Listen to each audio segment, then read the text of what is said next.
Welcome to Psychic Bent. My name is Carrie. And I'm Kim. We are two sisters wanting to help other psychics learn and grow in their abilities and to help educate about spirits, angels, and everything psychic. Okay, welcome back, listeners, to Psychic Bent. We're real excited today. We're going to talk about astrology. So that should be a very interesting episode. So I'm going to hand it to you, Kim. Thanks, Carrie. In this episode, we are going to be, as Carrie mentioned, discussing astrology. And I think that there is so much information that is involved in astrology. I feel that astrology is a lifelong study that, should you decide to go into astrology, it is something that you should take classes on to learn about.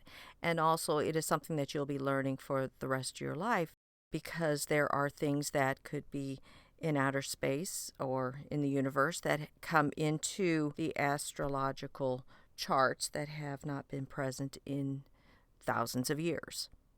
So I think it's a continually evolving study. There we go. Those are the words I'm looking for.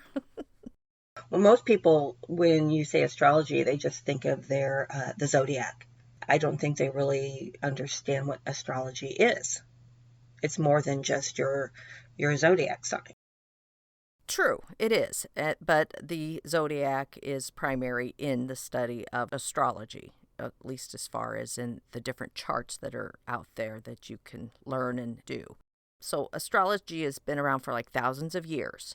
Throughout history, it has played a significant role in the numerous cultures worldwide. Things like Mesopotamia, Egypt, Greece, China, India, they've all developed intricate astrological systems that intertwine with religion, medicine, and even political decisions.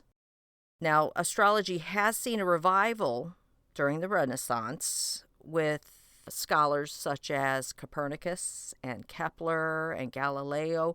They not only practiced astronomy, which is the study of the stars, they also practiced astrology. And in modern era of astrology, captured the interest and imagination of so many people in the world now. It is everywhere, including newspapers, horoscopes, books. There's all kinds of online resources, social media platforms, and there's even mobile apps that you can use astrology and see astrology.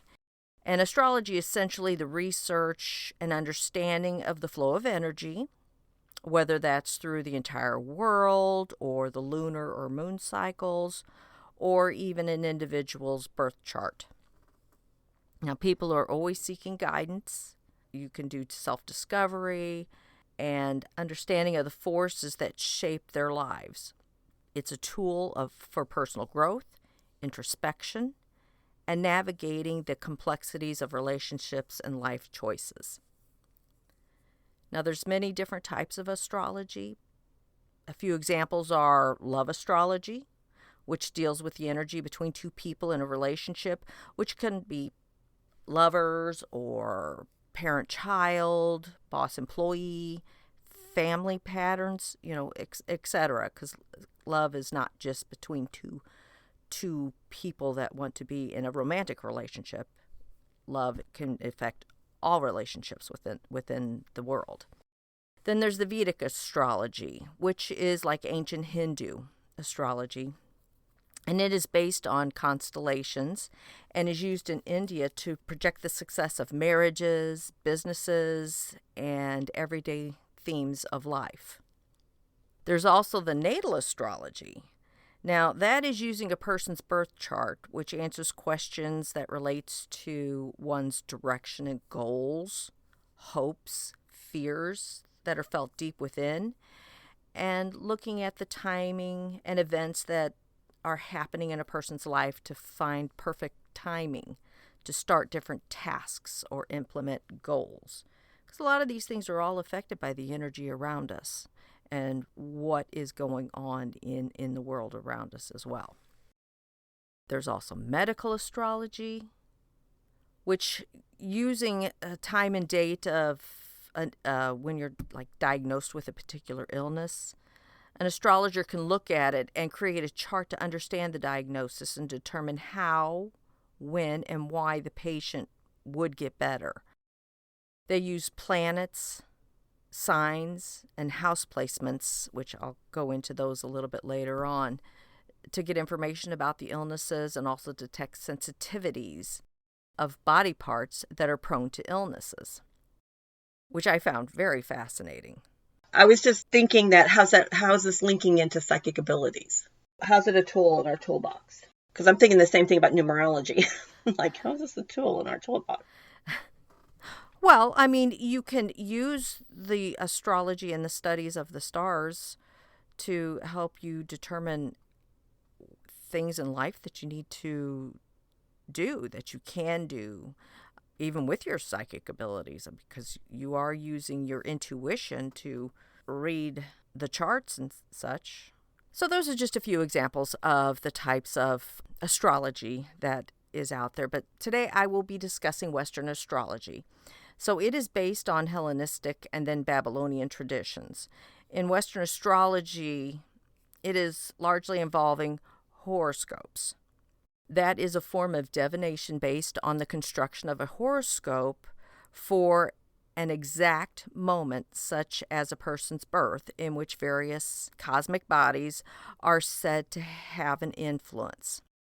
This is also reduced to what's called the sun astrology, which considers only the individual's birth date, the position of the sun on that date.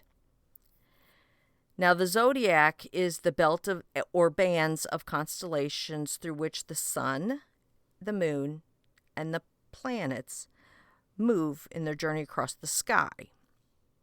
It is based on 12 of the constellations through which the sun passes throughout the year. Most Western astrologers use what's called the tropical zodiac, which begins with the sign of Aries at the Northern Hemisphere vernal equinox, always on or around March 21st of each year. The tropical zodiac is drawn based on the Earth's relationship to fixed designated positions in the sky and the Earth's seasons, like spring, summer, winter, and fall. The other type is called a sidereal zodiac. It is drawn based on the Earth's position in relation to the constellations and follows their movements in the sky. So one is basing it, the Western tropical zodiac is basing it on the seasons of the Earth, and then the other, the sidereal, is based on the Earth's position in relation to the constellations in the sky. So how does that, I mean, like, so if I go online and I'm looking at my zodiac, what am I really looking at? Most of the time you're looking at the real in-depth ones are the tropical zodiacs, astrology, okay? That is the one where it's based on the 4 seasons of the year and the Earth's relationship with the fixed designated positions in the sky, the constellations in the sky. Okay? All right, the charts are drawn as circular charts. It's all circular in the sky.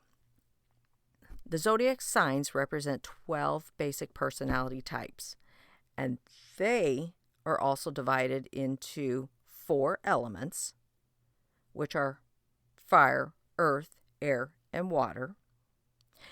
And the 12 signs are also divided into 3 quarters called modality.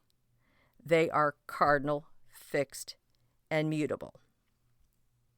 And I'll describe those in a moment. Now, Western astrology, the astrological signs are the 12 30-degree sectors of an elliptical starting with the vernal equinox. So that means that you've got a whole circle, and that whole circle is divided into 30 sectors that go around, 12 individual 30 sectors that go around into the circle. And the first point is called Aries.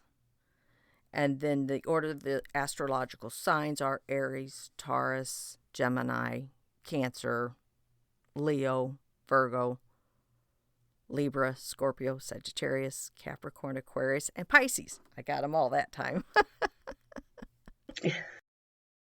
An example is with Aries, which is a ram, is between March 21st and April 20th. That is its dates. Its element is fire, and its quality or modality is cardinal. So when you are reading charts, you're going to have those things in particular. You're going to have them by their element, their quality, and their sign. Each sign is associated with one of these classical elements that I had described earlier, and these can also be grouped according to their polarity, which is positive or negative. So fire and air, the elements of fire and air, are considered positive or extroverted or masculine signs, while water and earth signs are considered negative or introvert or feminine signs. Positive polarity is also called self-expressive. And with the fire and air being positive, their keywords are enthusiasm, drive to express self, and faith. And the signs that are associated with fire are Aries, Leo, and Sagittarius. Their keywords or their key positive things within the fire is enthusiasm, drive to express self, and faith. Air has Gemini, Libra, and Aquarius, and they have communication, socialization, and conceptualization as their key elements. Now, the negative, or self-containing, is earth and water. Taurus, Virgo, and Capricorn are part of the earth element, and their words are practical, cautious, and they are aware of the material world around them. Water is... Well, Pardon? I was going to say, well, Well, I'm a Capricorn. You are a Capricorn. That doesn't Well. that doesn't mean you're materialistic. You're just aware of the material world around you. And then the water element is Cancer, Scorpio, and Pisces. Theirs are emotion, empathy, and sensitivity. And as you can see, that those words are not like negative, bad, horrible words. They're just the opposite of the positive. Does that make sense? Yep. Okay. Each of the four elements manifests in three modalities, which is cardinal, fixed, and mutable. They are occasionally referred to as crosses because each modality forms a cross when drawn across the zodiac. Christian astrology relates to the three qualities, to the three aspects of the God in the Trinity. See? So there's a relationship there. So the cardinal signs are Aries, Cancer, Libra, and Capricorn. That begins each season. They're natural leaders who initiate things, make plans, and move projects forward. Okay? Fixed signs are mid-season. So that's Taurus, Leo, Scorpio, and Aquarius. They're reliable, persistent people who stick to the plan and can be seen as stubborn. Interesting. Yeah. Stubborn.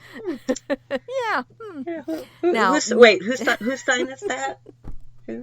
That's Taurus, Leo, Scorpio, and Aquarius. Huh.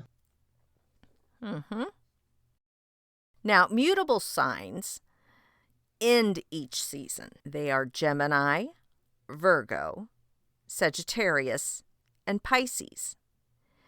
They're adaptable folks who like change, are spontaneous, and always look forward. Interesting, right? I know a Sagittarius that does not fit that. I'm just saying. Just saying. Just saying. Just goes to show that not everybody fits the same mold, That's true. right? That person's in their own mold. Oh, yeah. So the combination of the element, which, as we discussed, was the fire, air, earth, and water, and modality, cardinal, fixed, and mutable, provides a basic sign characterization. For instance, Capricorn is a cardinal earth sign, meaning that is associated with action, which is the cardinal modality, in the material world, which is the earth element. That is translated into ambition or practical application to create everyday necessities of life. So that's what Capricorn is. Interesting, right? Yeah. Okay. I mean, I could break these down into the different ones if you'd like to hear them, where, we discussed Capricorn is cardinal and earth, Libra is cardinal and air. I mean, I can break all those down, but I think we got our example. Well, could you put fairly well, right? Could you put that on the Facebook page? The breakdown? I could put that on the Facebook page. Yes, I have several different charts that I will probably be putting up on Facebook. Well, it's funny is, when you think astrology, you don't think of all this. Right. There's so much, because we are affected by everything around us. So astrology helps us determine how we are as people. Right. And well, we use our... We Go ahead. We are, you and I listen to the same astrology podcast every day, Monday through Friday, and it's just it's only 8 or 10 minute podcast, but it's been so spot on. It's like wow, he seems to know what's going on in my life. It's just, how's he doing this? And it's just kind of, right, don't right. you feel that way with it? And it's really interesting because, when something goes retrograde, you're like, uh-oh, when are we getting out of this? How long is this going to last? It's more than just, I'm a Capricorn, and every time you say material, Madonna keeps going off in my head. Material girl in a material world. Yeah. Yeah. But it's just interesting. It's just so much to astrology. It's just like the other tools in the toolbox we've gone over. There's just there's no way of just going through the whole thing. It's really interesting. Oh, right. And we're just doing the generic Western astrology, because then there's so many, there's like the birth charts you can do. There's all kinds of different things that you can do that can be done every day for you or someone you are doing a reading for, a chart for. And they call it drawing a chart. It can help with your past lives, what you're going through now, what you might be able to expect in the future, or how to make these changes, or guidance that you might need, and you are using your psychic abilities, especially your intuition, to help you with the charts that you would be doing. And that's why it's such a lifelong learning process, because there's so much to the astrology itself and the different charts that you could be doing. So one question that comes up, or that you mentioned when we were discussing astrology, you wanted to know what elements are compatible with each other. I think you might be wondering that for other reasons, but I thought it would be interesting to kind of share that information. Wow. Right? Or would you like to ask me the question and I could go from there? Choice is yours. I'm just curious. I got nobody in my life right now. I'm just curious. So any element with itself, such as Gemini and Aquarius, they are both the air signs. So they are compatible with each other. But there's also complementary elements like earth and water are compatible. So if you're an earth and you know someone with a water element, you would be compatible, and fire and air are compatible. So the fire signs are Aries, Leo, and Sagittarius. Fire signs are positive and enthusiastic. They're known as bringing an expressive and exciting energy into their relationships. Sounds fun, right? No. No? Okay. No. So no. No. Earth signs such as Taurus, Virgo, and Capricorn, these folks bring a sense of stability, practicality, and groundedness to their partnerships. Earth signs are reliable and dedicated to their partnership and thrive on tangible results from their partner. Right? Yes. Yes. Why don't you talk about your side? We're getting into that one next. That would be the air sign, which are Gemini, Libra, and Aquarius. They bring curiosity to their dynamics and thrive on intellectual stimulation, communication, and social connections. Air signs are sometimes hard to tie down or bring down to earth as they enjoy living with their heads in the clouds. I think that hits it right on the head. Now, water, the signs are Cancer, Scorpio, and Pisces. They are emotionally intuitive, deeply empathetic, and sensitive to the world around them. Water signs bring a sense of emotional depth and connection to their dynamics and require this in return from their partners. So I thought that was a good description of the water element as well, as far as their dynamics and such. We know a Cancer that fits.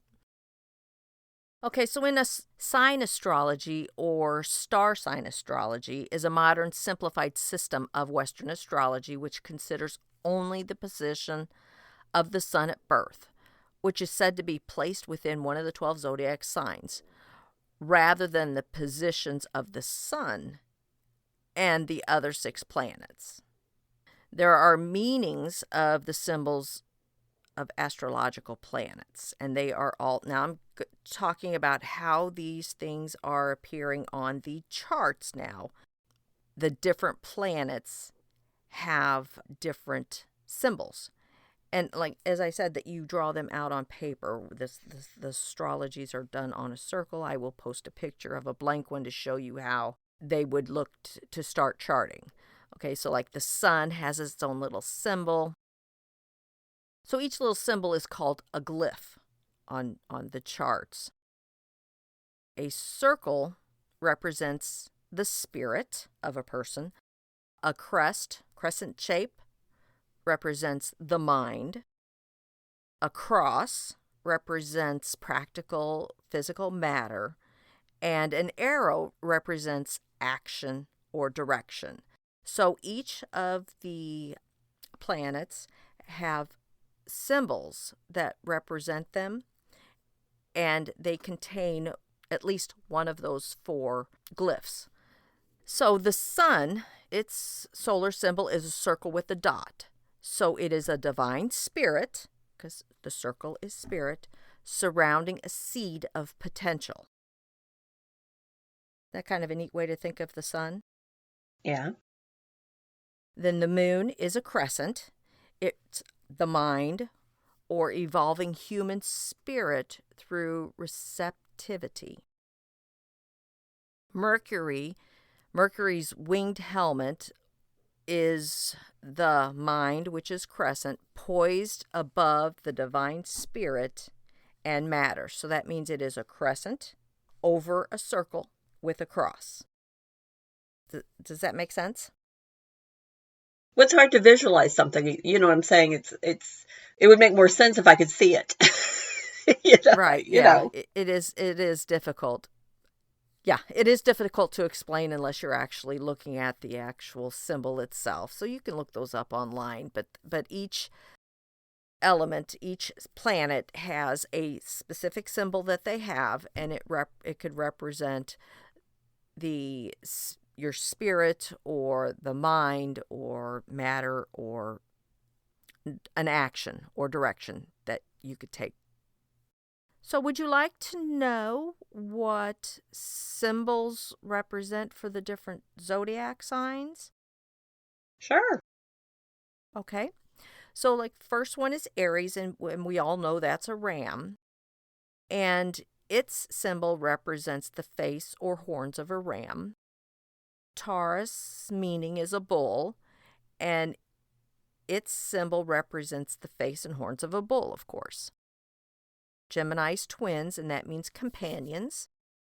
Cancer's crab, and it's the crab claws. Now, Leo is the lion, and I found this one a little bit interesting. It's a script form of the Greek Latin lambda, which is the first letter of the Greek word laun, which means lion. I thought that was interesting. You're so left-brained. I'm so geeky, I know I get it. Virgo, which is virgin, it's derived from the first three letters of the Greek word parthenos, which means virgin. Libra is a scale, of course that's represented by the scales. Scorpio is scorpion, and it's represented by the stinger of a scorpion. Sagittarius is the archer, and it's the archer of the centaur. Capricorn is sea goat or mountain goat. It's the body and head of a goat with the tail of a fish, or it is the face and horns of goat. Aquarius is water bearer, which is ripples of water. And Pisces, the fish, it is two fish tied together yet swimming in opposite directions. So that's what the symbols are for the different signs of the zodiac. Now, another thing that goes into creating a horoscope or the charts is aspects, which are the angles of the planets that make up each horoscope, and also what's called the ascendant, midheaven, descendant, and nadir. The aspects indicate focal points in the horoscope where the energies involved are given extra emphasis. The more exact the angle, the more powerful the aspect. So that means the more, because like as I explained that the chart is a circle and it's divided into 12 equal pie slices around. And so as an aspect or an object moves through the different portions around the chart, will determine the level or the energy that is moving around at a given date and time in the sky. While major aspects like planets or the luminaries, the moons and such, can have a longer effect, especially in outer planets that take a longer time getting through each angle of the chart. Okay, so basically what are you saying? Break it down for the non-left brain person in the room.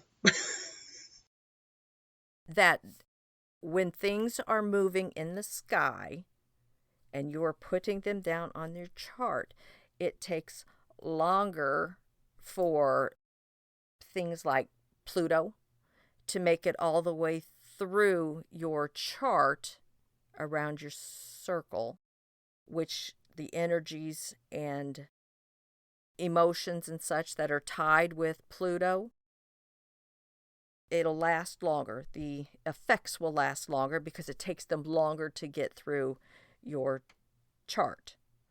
Whereas planets like Mars and the moon, they move rather quickly because they're closer to the Earth as they're going around in the chart. Okay. Does that make sense? Well, yeah, that help it a little bit? Yeah. Get me out of my left brainness? Yes. You're getting you were getting a little too technical there. And again, I'm trying to visualize. And I'm like, okay. I mean, I understand, like Pluto goes slow. And then you go into retrograde things, and it's just it's just a whole bunch of different stuff. So I was trying to figure out, because like when you say it's moving through my chart, I don't have a chart. I'm just like, well, I don't have a chart. I guess around the earth, I guess I should be saying, because things are, because what you're doing is I'm trying to describe how this all works with the chart and the astrology itself. All this is astrology. All what's called aspects and angles, and everything goes into this drawing of a chart to help you with someone's horoscope or life decisions or whatever they are there to learn from you. I could definitely see why this is a lifelong learning thing. It is. It is a lifelong process. Because I'm drawn to, like I said, that podcast we listen to. I like to hear every day what the aspects are, and I do read my horoscope every day, but I just don't think I'm smart enough to go into the whole aspect of this, because it's like so many factors. There's a lot of factors. I know that there are programs out there, from what I understand, that can help with these chartings, with the charting that you can do or that you can purchase. But I don't know. I think that to actually do that from scratch is to understand everything. You would have to really study it and learn what does it mean whenever Pluto is just coming into your birth date, your birth chart, your in line in the sky, from the horizon. What does that actually mean? Because it's not there all the time. You know what I'm saying? It takes so long to get around. It's and it takes so long to get out because it's so slow moving. Correct. Right. So like the conjunction is like the major point, like the first point, and then the opposition is 180 degrees later. It's the exact opposite. There's many different angles when you are talking astrology of when two or more planets are in the same sign. And if there's, because you can have circles, you'll have circles within your chart, and it depends on where those two planets are coming in at this point in time as to what kind of energy and emotion and such is going to be happening. Does that make sense? Yeah. Oh, yeah. It's like very technical. It is very technical. And it all depends on how, because like I said, you're drawing the chart. It all depends on where you chart it, and you see it in the sky and where it's affecting you around on your chart. The lunar phases and the moon nodes, they all have an impact on astrology as well. North is considered the ascending node, or things are coming up to the north, and then descending is where it's going down the other side, or the south. Does that make sense? So north is when it's rising, and then south is descending is when it's going down. So there's the different phases of the moon, like the new moon phase. It symbolizes new beginnings and marking a time of introspection and contemplation. The very beginning of a lunar cycle is the new moon's darkness and lack of visibility, serve as a reminder to embrace the unknown on new journeys and grow through self-discovery. So that's what the new moon represents in your chart. The crescent moon, it's a symbol of hope and promise of things to come. It encourages us to take the initial steps towards our goals, harnessing the energy of growth and transformation to manifest our dreams into reality. And all these are on your chart, that you are making for the astrology. The first quarter, during this lunar phase, half of the moon becomes illuminated. And between the bright and darkness, the first quarter is symbolic of balance and determination. It is a time for evaluation and decision making. And this is when we can confront our challenges and make the necessary adjustments to remain focused on our objectives. The gibbous moon is a symbol of abundance, momentum, and progress. The waxing gibbous phase occurs when the moonlight increases luminosity, so it gets brighter.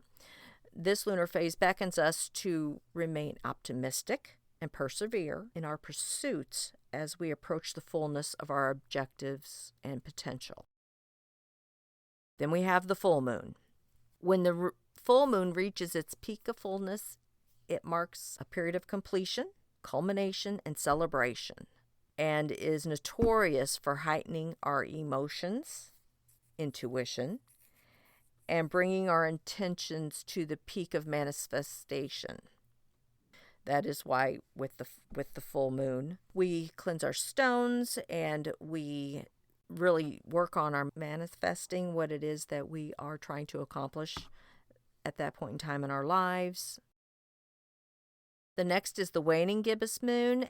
As the moon begins to wane, the waning gibbous phase marks a time of gratitude, reflection, and surrender. It invites us to release what no longer serves us so we can find peace and release and letting things fade away naturally.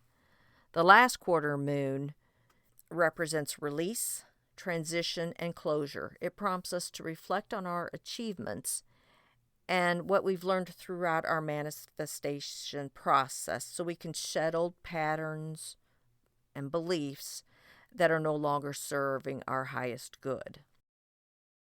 Now, the waning crescent, I found interesting. They also referred to it as a balsamic moon. I've never heard that before. As the moonlight fades into darkness, the waning crescent moon represents surrender, rest, and renewal. This phase invites us to surrender to the natural rhythms of life while encouraging us to trust the process of death and rebirth that follows the completion of each lunar cycle. So I found those to be all very, very interesting. That is interesting. So I have a question for you. Mm-hmm. Okay, I hope I can answer it. Did you do your own chart? I have not done my own chart. No. I was, well, that's not true. I did do my own chart, but I lost it. Wow. I could not find it again after I did it. I was like, what happened? Because my system rebooted and it was gone. Yeah. So that is something that I will be redoing. Now, I know that you did yours. Yeah, I did. I went online and picked a website. Now she's stalking me. I get emails almost daily from her. Well, that's how I did mine too. Was online as well. But I didn't save mine, which was a mistake because then it was gone. So, go ahead. Yeah, it was just curious. Of course, I had to then Google everything that she was saying and stuff. So I just thought it was an interesting perspective.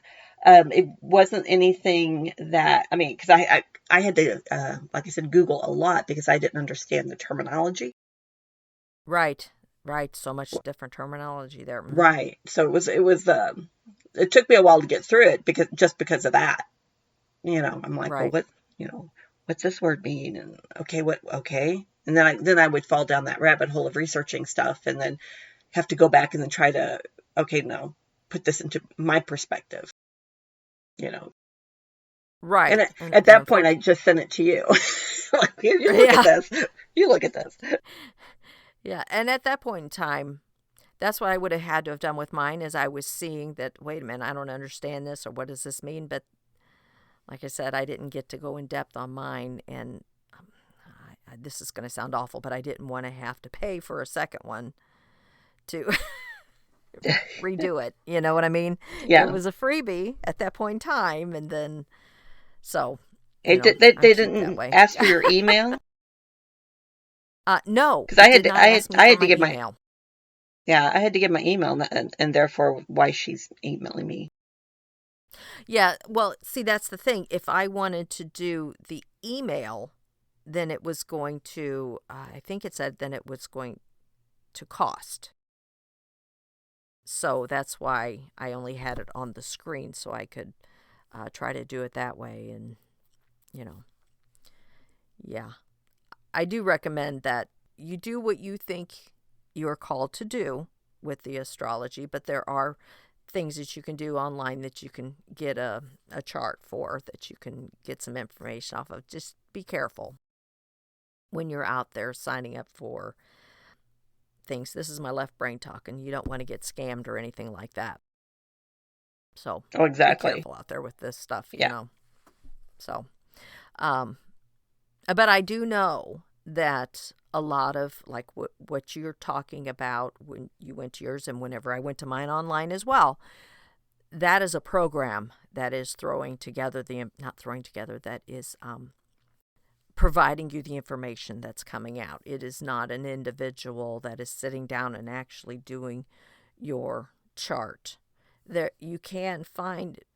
are many people out there that are trained in this that would do your chart for you manually. It'll cost a little more because they are taking their time to do it from scratch, I guess we could say. But just be careful out there with what you're providing, because with most of these charts, you are dealing with your birth information. You are dealing with your legal name. You're dealing with your date of birth, time, where you were born, and information like that. So I'm just trying to look out for everybody there. Wait, I think it would probably be more beneficial in my mind to have a person who has trained to do your chart, because they can answer the questions for you and they can explain it to you. I think and they give you the charts. You've got it physically, but but it's time consuming. So obviously they should charge for their services. But they could also break things down for you, I think, a little bit better than just online. Because some of these people online are just trying to get you to sign up for life coaching. Right. Which, exactly. To me, if I'm going to pay someone to do life coaching, I'm going to need to learn a little bit more about you. Yes. What qualifies you to coach me on my life, type thing. So. Right. And I feel that if you are paying a professional to do this for you, that they are definitely really tapping into their psychic abilities to help with this chart and the readings and such. I mean, it's not just the technical things. I think they are using their psychic abilities to help with providing you with the information that you're looking for. Oh yeah, I agree. I think if anybody is an astrologer, and they have to have abilities, which of course everybody does have abilities, but they've honed their abilities, to use in this process. Because you gave several different meanings for one sign. Right. But it doesn't mean all the meanings match up with you as a person. You might just have one or two, or you might get them all. Correct. So this person has to use their intuition, their psychic downloads also when doing a chart, I would believe. Right. And there's just so much still tied to this astrology that I haven't even covered. Like, for instance, the planets rule over the zodiac signs. Like the sun, it rules over Leo. And the person's nature is that they've got wisdom, generosity, and a sunny disposition. Their effects in life are good fortune. So there's so many things that are involved in the astrology that so when something goes when something goes retrograde, what does that mean? So what retrograde means is that from the perspective of Earth, a planet's motion across the sky goes backwards night after night compared to the usual direction for a period of time. This happens when the Earth overtakes a slower moving planet in its orbit around the sun, or is overtaken by a faster moving planet. So it's technically not the planet moving through the space, but rather an effect caused by our perspective from Earth. So technically these planets are doing their thing around the sun, but it's how we are perceiving it from Earth. So every planet moves around the sun in the same direction. Normally, when you observe a planet's location in the sky over several nights, each night it will appear to have moved a little bit further in one direction relative to the stars behind it, okay? When a planet is in retrograde, it appears to move a little farther to the opposite direction each night instead. And this happens because the closer a planet is to the sun, the faster it moves in its orbit around the sun. So Mercury and Venus move through space much more quickly than Earth and will occasionally lap Earth, just like runners moving around, quickly around a track. They eventually pass each other up. Likewise, more distant planets like Jupiter, Saturn, Uranus, Neptune, they are all moving slower than Earth and will occasionally be lapped by Earth. But when something goes retrograde, it affects us differently, though, right? It does. It can make people feel like segments of their lives are moving in the wrong direction, and it can make people just feel like they are out of sync, out of whack. Things aren't going right. They may become highly charged with energy, emotions, and such. So it can really have an impact on how people feel and what happens in their lives. And there's just times you just have to take a breath, meditate, and wait for that to pass. We were in that with, oh my goodness, what was it Mercury? It was Mercury, retrograde? yeah. That was Mercury, that was in high retrograde. And took forever to get out of. Oh my gosh, and electronics, we kept having problems with our electronics and recordings and such, and it was just a highly charged, emotional period. time, the whole time, whenever it was happening. So it was thankful to finally get out of that one. But we are in another retrograde right now, I believe. Yes, with Pluto. Pluto. Yes, with Pluto. So a slow-moving Pluto. Right. And that's we're going to be in that past into November, I believe. We'll be out of that one by December, I think. But that's just from my memory of it. Did that help answer the question? Well, it's kind of a long-winded. Well, because there's certain terms that are linked to astrology, and retrograde is, one of them. Mm-hmm. So it's just kind of interesting. It's the podcast we listen to is Fun Astrology Podcast with Thomas Miller.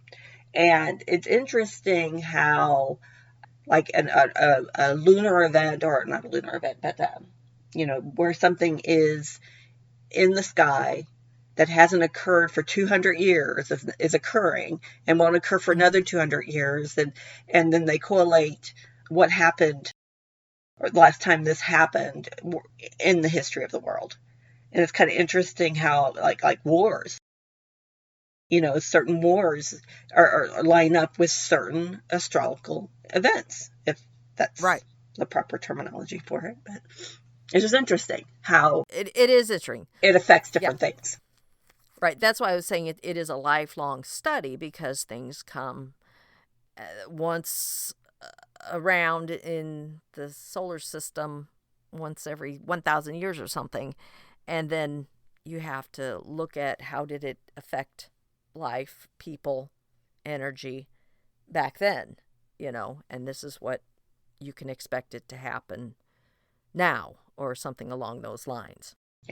Yeah. So, I mean, if you don't want to do a deep dive into this lifelong pursuit of astrology, I recommend that podcast. And they have a website that has a 101 for beginners for astrology. Mm-hmm. But it's Right. just, I myself find it very interesting to listen to it daily and how it's going to tie into my life. Okay, I'm not going to be making any financial decisions today because the Right. way these things are lining up. And I Yeah. know that might sound really weird to people, like, okay, you're letting this kind of control your money making or your, whatever. But it's like, well, what's it going to hurt? If this is not a good day for making financial decisions, then I can wait till tomorrow to make a financial decision. It's not going to make and break me. Right. Rather Right. than, well, I'm going to do it anyway and see what happens. And then, okay, that was a bad idea, So, Yeah, exactly. Which I know through this whole episode. Forgive me for being so left-brained, but there is so much technical involved in doing an astrological chart, whether it is the birth charts or the medical charts or anything like that, for in the astrology. There is so much technical things involved in it. It was just so fascinating, and if you made it to the end, I'm thanking you for that one. wow. Yeah. So I'm just saying, I made it. I know I bore people to death, but there was just so much involved, and I didn't even go through all the aspects or the other terms that are out there involving it, but it was really interesting, and how different things that can happen in the sky on your chart kind of affect you emotionally, or affect your life, past, present, future, just all kinds of different things. Yeah. So it really doesn't hurt just to look at it, and You don't have to understand all of it. right. I might take that tip for today and not do it, just like you said. Well, is there anything you want to leave us with before we end this podcast on astrology? Well, I just hope that I didn't scare anybody away from astrology. I think it is fascinating study. I think it is just as fascinating as what the tarot and the oracle cards have been. This will probably be the last time I bring up zodiacs since I got my fix now on that one. But Well, I am you looking seem for to have been very drawn to zodiacs for a while, so yeah. I bet it's not the last time you bring up zodiacs. So. I'll try to be good. Why start now? Yeah, well, what can I say? Okay, so I think All right. I think that's where I'm going to end this one, and I will try to post. I will definitely post the chart, blank chart, on the Facebook group, the Facebook page, and a couple of the other charts that I created with some of the different information on there. So hopefully that'll be an interest to everybody. Right. Yeah. Oh, and I did get some feedback on the tarot episode, and persons thought it was interesting, but not their thing. And I'm like, well, that's okay. It's not your thing. It's all right. It's not everybody's thing. I just thought that was interesting. It's really interesting, but I won't be buying a tarot deck anytime soon. Okay. And that's fine. So, but it's good to get feedback, though. It's really good to get feedback, and I just like, that's okay. Thanks for listening to it, though. Yeah, not even understanding, and you understand you don't want to do it, so it's okay. Yeah, right. You took the time to listen and decide that was not an avenue you wanted to go, and that's great. We just appreciate you listening. Yes. Yep. Yep. So, continue to give feedback, email us, Facebook, whatever. We don't use names. So if you were to send an email, we're not going to call you out and use your name. We're just going to, if there's a question, we'll bring it up and talk about it. Or just like that situation was, yeah, I really enjoyed it, but I'm not going to be doing that. It's okay. Right, exactly. And if there's a subject you would like us to do some research on, just hit us up with an email or a private message through the Psychic Bent podcast. Email address is psychicbent1@gmail.com. Or you can message us on Facebook That's right. at Psychic Bent Podcast. Exactly. All right. Thanks, everybody, for listening. We're going to wrap this one up. What? Wait. Oh, what? Oh, yeah. What? We got to tell them what we're talking about next time. Well, numerology, of course. It's all about the numbers. All about the numbers. All right. Okay, I'll let you finish now. Well, now you have to finish. I already did my bit. Okay. Well, thank you, everybody, for listening. Join us next time whenever we discuss numerology, and thanks for listening. Thanks, everybody. Bye. Bye. May your light shine bright. Thank you so much for listening to our podcast, Psychic Bent. If you enjoyed Psychic Bent, please like, follow, rate, review, and subscribe wherever you listen to Psychic Bent. We can be reached on Facebook at Psychic Bent Podcast. Our email address is psychicbent1@gmail.com. May your light shine bright.